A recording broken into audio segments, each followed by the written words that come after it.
One of the things that Zeke and I both found interesting in your paper was the reference you made to the fact that this is going to be era-defining in a way not like the recession, not even like 9/11, not even like Vietnam. You're talking about World War II level redefining how we think and how we behave. And obviously some of that is yet to be seen, right? When these stay-at-home orders get lifted, who actually rushes out because they've been craving it and who doesn't believe that it's safe to do so. But in what ways do you think we will fundamentally change once this is behind us?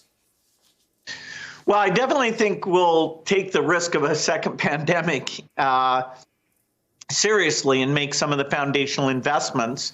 And many of those will create medical tools that will be beneficial for diseases, in both infectious diseases and ritual diseases like cancer, that it's great to make progress on those things. I do think using digital approaches and maybe not traveling quite as much, that even after you get rid of this threat, that people will have been so immersed in it and the tools and techniques will have improved enough that we'll take what would have been 10 to 15 years of digital adoption and cram it into a very short period. Likewise, behaviors around shopping or how people get in touch with each other. And so a lot of it's an acceleration of trends, like a move to online shopping that were already there.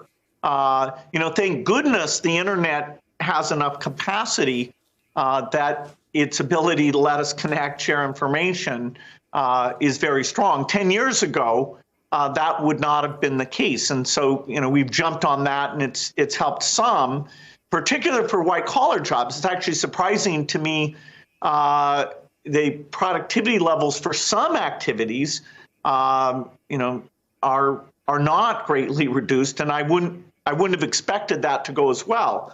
Sadly, for lower-income people who do physical service-type jobs, there is no digital substitute.